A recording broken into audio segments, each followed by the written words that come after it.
Good morning students. आज मैं आप लोगों को हिंदी 2 में साहित्यकार परिचय पढ़ाऊंगी। ठीक है, साहित्यकार परिचय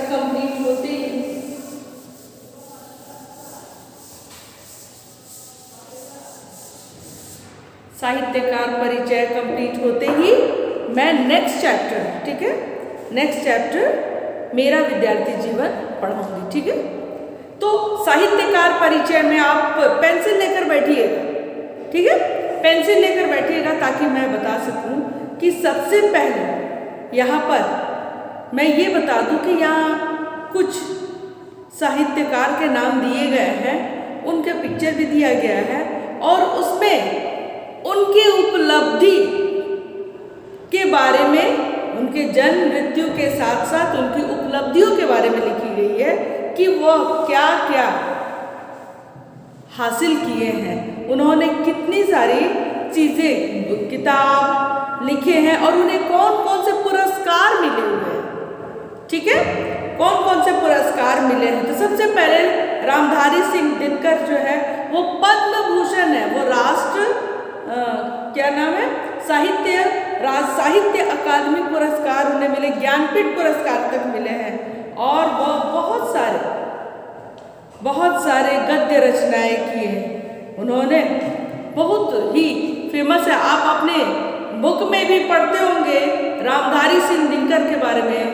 उसके बाद हरिवंश राय बच्चन, जिनके बारे में आप अच्छी तरह से जानते हैं, उनके बेटे बहुत ही फेमस है, अमिताभ बच्चन जी।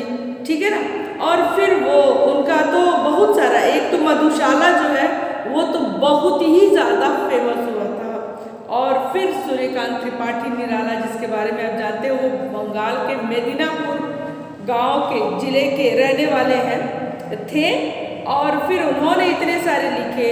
मैथिली शरण गुप्त, जिनके बारे में आप जवाहरलाल नेहरू चैप्टर में आप पढ़े होंगे, महादेवी वर्मा जो जवाहरलाल नेहरू के बारे में बताई है और वहाँ पर मैथिली शरण गुप्त जी के बारे में भी थोड़ा सा चर्चा हुआ है। ठीक है, तो वो इतने महाकाव्य थे, लिखा करते थे।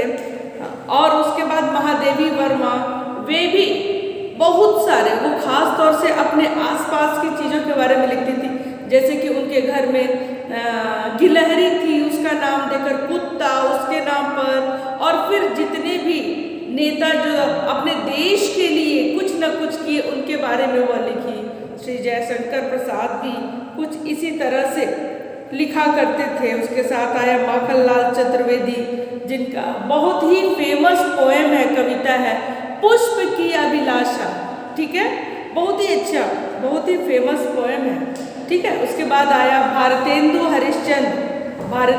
हरिश्चंद्र भी इसी तरह से फेमस है। सुभद्रा कुमारी चौहान, अभी आप पढ़े हो, लिखे भी हो उनके बारे में, ऐसे बनो।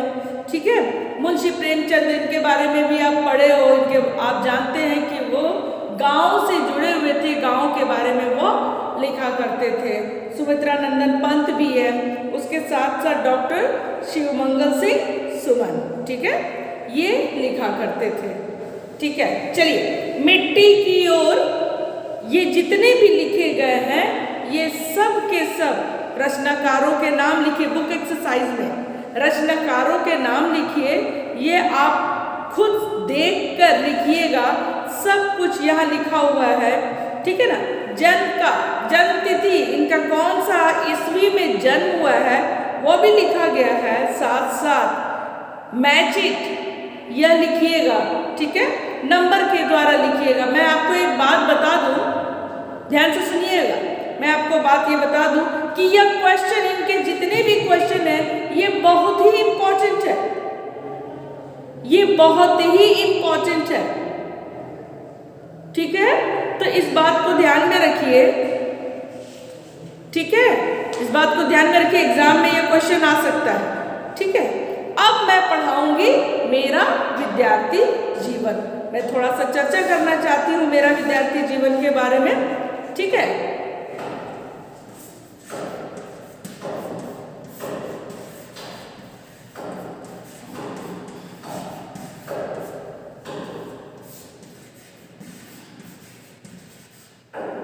मेरा विद्यार्थी जीवन पाठ 20।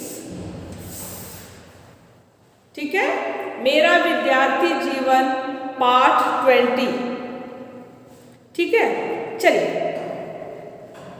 प्रस्तुत पाठ हमारे राष्ट्रपिता महात्मा गांधी की आत्मकथा है, उनके बारे में लिखा गया है। ठीक है, प्रस्तुत पाठ के माध्यम से हमें महात्मा गांधी की स्कूली दिनों के कुछ अनुभवों को बताया गया है। ठीक है, हाई स्कूल में मैं मूर्ख नहीं माना जाता था। वे कहने का मतलब है, हो सकता है एवरेज होंगे, ठीक है ना, बहुत ज़्यादा मूर्ख नहीं थे। शिक्षकों के प्रति प्रेम भावना हमेशा प्रकट करता रहा। वो टीचर को बहुत ज़्यादा प्यार करते थे, मानते थे।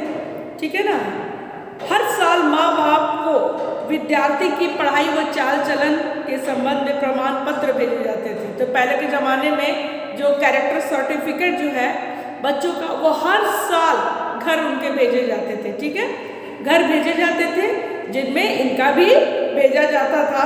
और कह रहे उनमें कभी मेरी पढ़ाई या चाल चलन की शिकायत नहीं की गई। इतने अच्छे नेचर के थे, स्कूल में इतने अच्छे से रहते थे कि कभी भी उनके तरफ से उनके घर पे कभी शिकायत नहीं है। यहाँ कह रहे हैं दूसरे दर्जे के बाद तो इनाम भी पाए। दूसरे दर्जे मतलब जानते हो, सेकंड क्लास, स्टैंडर्ड सेकंड के बाद ये जो है क्लास में जो गए तो उसमें इनाम इनको क्या कहते हैं, पुरस्कार भी मिला। और 5वें दर्जे में तो क्रमशः 4 रुपये और 5 रुपये मासिक छात्रवृत्तियाँ भी मिली थी।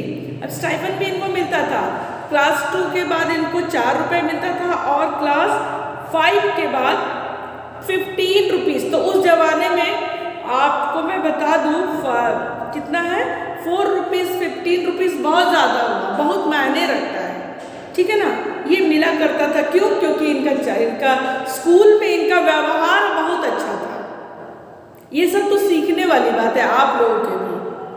ठीक है, आप लोग को भी ये सीखने वाली बहुत ही अच्छी बात इन्होंने ये लाइन लिखी हुई है। ठीक है ना, और उसके बाद कह रहे हैं कि छात्रवृत्तियाँ मिलने में मेरी योग्यता की अपेक्षा भाग्य ने अधिक सहायता की। छात्रवृत्तियाँ सब लड़कों के लिए नहीं थी। उस समय 40-50 विद्यार्थियों की कक्षा में सौराष्ट्र प्रांत के विद्यार्थी बहुत नहीं हुआ करते थे। तो जो सौराष्ट्र प्रांत के विद्यार्थी रहा करते थे, उन्हीं के विद्यार्थी जो वो बहुत कम बच्चे जाते थे। पहले के ज़माने में कहाँ पढ़ाई, एजुकेशन पे कहाँ जोर दिया जाता था। अब के ज़माने में एजुकेशन पे जोर दिया था। पढ़ाई बिना तो कुछ नहीं हो सकता है। अब लोग समझ गए हैं, जागरूक हो गए हैं। तो वही कह रहे हैं कि उस समय बहुत ज़्यादा लोग नहीं थे, कितनी ईमानदारी से अपनी बात को रख रहा है। बहुत ज़्यादा बच्चे नहीं थे पढ़ने के लिए। उसी में मुझे भी मिला करता था, जो थोड़े से बच्चे थे उसमें मुझे मिला करता था, लेकिन सारे बच्चों को नहीं मिला करता था। अपनी तरफ से तो मुझे ये याद आता है कि मैं अपने को बहुत योग्य नहीं समझता था। बहुत योग्य नहीं समझता था कि बहुत अच्छा नहीं था मैं पढ़ने में। इनाम अथवा छात्रवृत्ति मिलती तो मुझे आश्चर्य होता। तो वो जब उन्हें पुरस्कार मिलता था या फिर स्टाइफन मिलता था, उन्हें आश्चर्य होता था। लेकिन स्टाइफन खास इनके चाल चलन और आचरण की वजह से मिला करता था। ठीक है ना, ये खुद अपनी तारीफ नहीं कर रहा है, कहते हैं कि मैं बहुत अच्छा नहीं था पढ़ने में। ठीक है, अब आगे चलते हैं। सदाचार में यदि चूक होती तो मुझे रोना आ जाता कि जहाँ कहीं कह रहे हैं कि अगर मेरे से कोई गलती हो जाती, टीचर्स के व्यवहार में गलती हो जाती, कि अगर टीचर्स के साथ जो व्यवहार कर रहे हैं उसमें गलती हो जाती तो उनको रोना आ जाता था कि मैं टीचर के साथ ऐसा क्यों किया। ठीक है, रोना आ जाता था। ठीक है ना, तो कह रहे हैं यदि मुझसे कोई ऐसा काम बन पड़ता जिसके लिए शिक्षक को उलाहना देना पड़े अथवा उनका ऐसा विचार भी हो जाए तो मेरे लिए असह्य था। उलाहना देना मतलब ये होता है कि टीचर्स को उनके डांटना पड़े, लोगों से शिकायत करना पड़े कि गांधी जी ने ऐसा, मोहनदास करमचंद गांधी ने ऐसा किया, वैसा किया। लोगों के प्रति, टीचरों का उनके प्रति जो है बिहेव अच्छा ना हो। क्यों? क्योंकि उन्होंने कुछ अच्छा नहीं किया, तो वो उनके लिए बर्दाश्त नहीं होता था। ठीक है, अब आगे चलते हैं। मुझे याद कि मैं एक बार पिटा भी था। खैर एक बार मैं पिटाई भी खाया था। देखो उस ज़माने में स्कूलों में पिटाई हुआ करती थी, ठीक है ना। वो टीचर्स जो है बहुत स्ट्रिक्ट हुआ करते थे, बिल्कुल बिल्कुल बहुत ज़्यादा स्ट्रिक्ट हुआ करते थे। और कह रहे हैं यहाँ पर, मुझे इस बात पर तो दुख न हुआ कि मैं पिटा। उन्हें इस बात का दुख नहीं था कि मैं पिटा हूँ, टीचर मुझे मारी है, ऐसा कुछ दुख नहीं था। किंतु इस बात का दुख हुआ कि मैं दंड का पात्र समझा गया। आपके ज़माने में बच्चे समझेंगे वे, उन्हें इस बात का उन्हें दुख था कि मुझे दंड का पात्र, यानी कि मुझे जो पनिशमेंट मिला उसके लायक मुझे समझा गया। मैं पनिशमेंट के लायक हूँ, ठीक है ना, मुझे पनिशमेंट मिला। और फिर वो कह रहे हैं यहाँ पर, मैं फूट फूट कर रोया। अब देखिए बच्चे जो हैं होमवर्क नहीं करते हैं, कॉपी सबमिट नहीं करते और डरते भी नहीं हैं। सेकंड डे एब्सेंट हो जाएंगे, नेक्स्ट डे एब्सेंट हो जाएंगे, फिर थर्ड डे फिर कहेंगे मिस मुझे मालूम नहीं था, ठीक है ना। तो क्योंकि पीरियड नहीं है, next day I forgot, next day, ठीक है ना। इस तरह से बच्चे जो है, आजकल के बच्चे जो है बचते फिरते हैं, बट ये गलत बात है। मैं यही कहना चाहूँगी कि यह बहुत ही गलत बात है, ठीक है। अब चलिए देखिए, पहले समय में कितना ये था कि उन्हें पनिशमेंट मिलता था तो उन्हें बहुत दुख होता था कि मुझे उसके लायक समझा गया। उस समय दोरा जी एदल जी गिमी हेडमास्टर थे। हेडमास्टर का नाम लर्न कर लीजिएगा, है ना, अंडरलाइन कर लीजिए उसको पेंसिल से। वे अनुशासन प्रिय थे। सोच लो उस समय डिसिप्लिन का बहुत महत्व था, ठीक है, आज भी है, बस बच्चे उसे माने या ना माने, ठीक है। वे अनुशासन के नियमों का पालन करवाते थे, बहुत स्ट्रिक्ट थे, तब इससे पिटाई भी लगाते होंगे, तभी तो बच्चे बात मानते होंगे। लेकिन अब ये सब खत्म हो चुका है, बच्चे समझ गए हैं कि हमें डिसिप्लिन में रहना है। बहुत से बच्चे इसका पालन भी करते हैं और उसका फल भी अच्छा मिलता है। जो बच्चे इसका पालन नहीं करते हैं वह देख ले कि उनका फल कैसा मिलता है, ठीक है ना। तो आगे चलते हैं। पालन करवाते, विधि पूर्वक काम करते और काम लेते तथा पढ़ाई अच्छी कराते। मतलब कि हर तरफ से बच्चों के ऊपर ध्यान था कि जो भी बच्चे पढ़ के निकले वो हर क्षेत्र में अच्छे, ठीक है। आगे चलते हैं। उन्होंने ऊंचे दर्जे के विद्यार्थियों के लिए, जो बड़े क्लास में बच्चे हैं उनके लिए, उन सारे स्टूडेंट्स के लिए व्यायाम, क्रिकेट आदि अनिवार्य कर दिए थे, ठीक है ना, कि हर क्षेत्र में बच्चे कुशल हो, ठीक है। मेरा जी खेल में ना लगता था। खेल अनिवार्य होने के पहले मैं व्यायाम करने, क्रिकेट फुटबॉल के लिए कभी नहीं जाता था। उन्हें खेल में चाहे एक्सरसाइज करने में कोई इंटरेस्ट नहीं था। फिर भी देखो दुबले पतले थे, नहीं। अनजाने में मेरा झेपूपन भी एक कारण था। शर्मीले थे, थोड़ा सा शर्माते थे, ठीक है ना, इन सारी चीज़ों को करने में। बस स्कूल जाना, स्कूल से घर आना, यही चाहते थे, ठीक है। और देखो स्कूल से बाहर जब बड़े हुए तो पूरे देश के लिए अपना सारा शर्मिलापन छोड़कर इतना पूरे देश के लिए कितना बड़ा काम किए, देश को आज़ाद कराए। चलो उसके बाद यहाँ कह रहे हैं, अब मैं देखता हूँ कि व्यायाम के प्रति यह अरुचि मेरी भूल थी और अब उन्हें फील हो रहा है। जब बड़े हुए, तब जब स्कूलिंग खत्म हो गई, तब उन्हें फील हुआ कि अरे ये जो गलत काम मैं कर गया, उस समय मुझे एक्सरसाइज के लिए स्कूल में जाना चाहिए था, ये बहुत बड़ी गलती हो गई, मेरी भूल हो गई है, ठीक है ना। उस समय मेरे अंदर ऐसे गलत विचार थे कि व्यायाम का शिक्षा से कोई संबंध नहीं है। सीधा सीधा वो कहते थे व्यायाम का शिक्षा से कोई संबंध नहीं है, ये मन में बिठा लिए थे, ठीक है ना। पीछे जाकर मैंने जाना कि व्यायाम भी उतना ही महत्वपूर्ण है जितनी की शिक्षा। व्यायाम भी उतनी ही महत्वपूर्ण है जितनी की शिक्षा। कब? जब समय निकल गया तब, ठीक है ना। बाद में इन्हें पता चला कि ये भी जरूरी है। इसीलिए बच्चों सब कुछ समय पर किया कीजिए। ये सब आप लोगों के लिए बताया जा रहा है कि कैसे अपना समय व्यर्थ न गवाए, ठीक है। अब चलिए फिर भी मुझे कहना चाहिए, ठीक है ना, फिर भी मुझे कहना चाहिए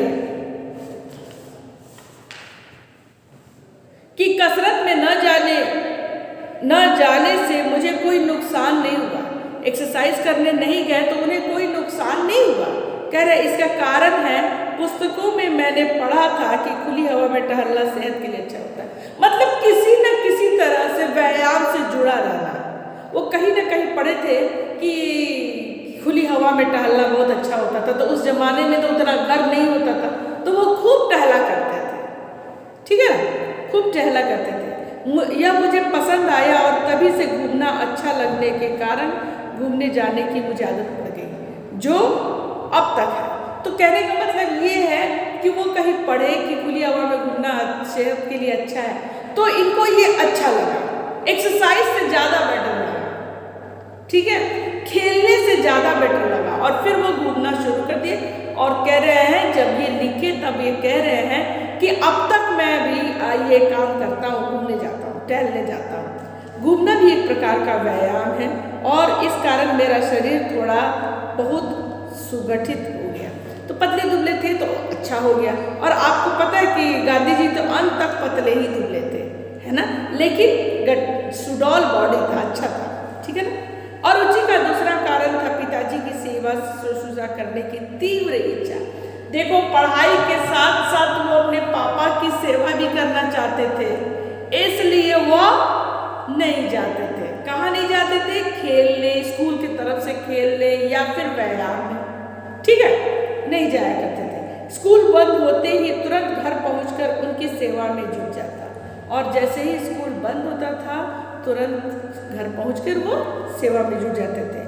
जब व्यायाम अनिवार्य कर दिया गया तब इस सेवा में विघ्न उपस्थित होने लगा, यानी कि बाधा पड़ने लगा। जब ये कंपल्सरी कर दिया गया कि गेम्स और एक्सरसाइज जो होगा वह इम्पॉर्टेंट है, तो फिर उनके लिए मुश्किल हो गया। और फिर उनके वो जो पिताजी जिस स्कूल से जाकर पिताजी की सेवा करते थे, तो उसमें उनको बाधा पड़ने लगा, वो नहीं जाने पर रुकावट आने लगी।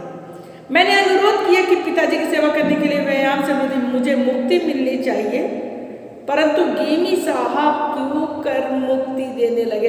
गिमी साहब जो हेडमास्टर प्रिंसिपल थे वो बहुत ही स्ट्रिक्ट थे, वो तो नहीं दे सकते, बोलते बच्चा है, बहाना बना रहा होगा, यही सोचकर बोलते होंगे, ठीक है ना। अब चलिए आगे चलते हैं। एक दिन शनिवार को सुबह का स्कूल था, शाम को 4 बजे व्यायाम में जाना था। मेरे पास घड़ी नहीं था। उस जमाने में बहुत ज़्यादा लोग शौकीन नहीं हुआ करते थे, गाँव से जुड़े हुए, मिट्टी से जुड़े हुए, खेतों में काम करने वाले लोग थे, इसलिए वे लोग जो है घड़ी की शौकीन नहीं थे। अब ये पढ़ते थे तो इनको घड़ी की ज़रूरत थी, लेकिन उस समय उनके पास घड़ी नहीं थे। शाम को भी 4 बजे स्कूल जाना है और जाकर एक्सरसाइज करना था, ठीक है। आकाश में बादल छा रहे थे, इस कारण समय का पता न चल सका। बादलों से मुझे धोखा हुआ। तो पहले के ज़माने में घड़ी नहीं था तो लोग कैसे समय का पता लगाते थे? बादल जो है ये सूरज की रोशनी से समय का पता लगाते थे। इतना बज रहा होगा, सुबह का समय है, परछाई लंबा हो जाता है, फिर जैसे जैसे तेज धूप होता है, आप खड़े हुए धूप में, आपकी जो परछाई जो शैडो है वो आपके करीब आते जाएगा, और जब 12 बजेगा तो ठीक आपके पैर के नीचे होगा आपका शैडो। आप कभी करके देखिए, आप साइंस में टीचर्स से अपना पूछिए, जानते होंगे तो बहुत ही अच्छी बात है। और फिर 12 बजे के बाद फिर आपका जो शैडो है, जहाँ आप धूप में खड़े हो, देखो पीछे की तरफ वो और भी लंबा होते चला जाएगा, ठीक है ना। तो इससे अपना टाइम का पता लगा लेते थे लोग कि इस समय इतना, इस समय इतना, इतना, कुछ ऐसा ही होता होगा। आप इसे भी पता लगा सकते हो, देख सकते हो, ठीक है ना। लेकिन जब सूर्य की रोशनी अच्छी हो तब, अब आकाश में बादल छा जाएगा तो कैसे टाइम का पता लगाएगा? यही हुआ गांधी जी के साथ भी। यहाँ कह रहे जब तक बयान के लिए पहुंचा तब सब लोग चले गए थे। दूसरे दिन की भी साहब ने हाजिरी देखी, अटेंडेंस देखी तो मुझे गैर हाजिर पाया, एब्सेंट पाया, समझे। तो कारण, मुझसे कारण पूछा, कारण तो जो था मैंने वही बताया कि बताए होंगे कि बादल छा गया, मुझे टाइम नहीं पता चला, मेरे पास घड़ी नहीं थी। उन्होंने उसे सच न माना और मुझ पर एक दो आना ठीक याद नहीं जुर्माना कर दिया। तो उस जमाने में पैसे कैसे बताऊं मैम, उस जमाने में जो बच्चे एब्सेंट हो जाते थे बिना कहे तो पनिशमेंट के तौर पर पैसे मांगे जाते थे, रुपए, 1 रुपए 2 रुपए, उस समय तो कुछ आना वगैरह था। और पेरेंट्स जब सुनते थे कि अरे रुपए देना है, पैसे देना है, तो गुस्सा कर फिर अपने बच्चों को डांट लगाते थे या समझाते थे या फिर पिटाई लगाते थे उस जमाने में, ठीक है ना। पिटाई लगाते थे कि तुमने ऐसा क्यों किया, ठीक है ना, क्यों, कहाँ से लाओ पैसे, ये गलत काम है। और इस तरह से बच्चे संभल जाते थे। तो उस जमाने में इसी तरह का पनिशमेंट दिया जाता था। मुझे इस बात से अत्यंत दुख हुआ कि मैं झूठा समझा गया। गए तो थे लेकिन सच तो थे, लेकिन वह साबित नहीं कर पाया। सब कुछ तो बंद हो चुका था, कोई नहीं देखा था। मैं यह कैसे सिद्ध कर सकता कि मैंने झूठ नहीं बोला, पर कोई उपाय न था। मन महसूस कर रह जाना पड़ा, ठीक है ना। मैं रोया और समझा कि सच बोलने वाले को असावधान नहीं रहना चाहिए। अपनी पढ़ाई के दिनों में वह पहली और आखिरी भूल थी। मुझे कुछ स्मरण है। अंत में वह जुर्माना माफ कर दिया गया और उसे माफ कर दिया गया। उतनी देर में ही डर गए होंगे, ठीक है ना। और कह रहे हैं यहाँ पर कि सच बोलने वाले जो है वो असावधान न रहे, मतलब अलर्ट रहे, कहने का मतलब है अलर्ट रहे। और पढ़ाई के दिनों में उस समय उनकी वो पहली और आखिरी भूल थी। क्या काश मैं जाकर गिनी साहब को उसी समय बता दिया होता कि मैं इतनी बजे आया हूँ, मुझे बादल नहीं पता चला, समझे, ऑफिस में जाके बता दिया होता। वो गेट पर से ही चले आए, समझ गए ना। व्यायाम की जगह मैंने घूमना जारी रखा। इस कारण शरीर से मेहनत न करने की भूल के लिए शायद सजा न भोगनी पड़ी हो, परंतु दूसरी भूल की सजा मैं आज तक पा रहा हूँ। पढ़ाई में सुलेख होना आवश्यक नहीं। यह कुबुद्धि मेरे मन में न जाने कहाँ से आ गई। हैंडराइटिंग जो आप 5th क्लास तक लिखते आए हो ना, अलग से एक बुक मिलती थी, वो बहुत ही जरूरी थी, वो बहुत ही जरूरी थी।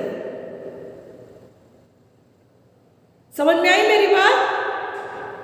और आज भी मैं आपको बता रही हूं कि आप जरूर लिखा करिए, अपनी राइटिंग को सुंदर बनाने के लिए लिखा करिए, ठीक है, बहुत जरूरी है।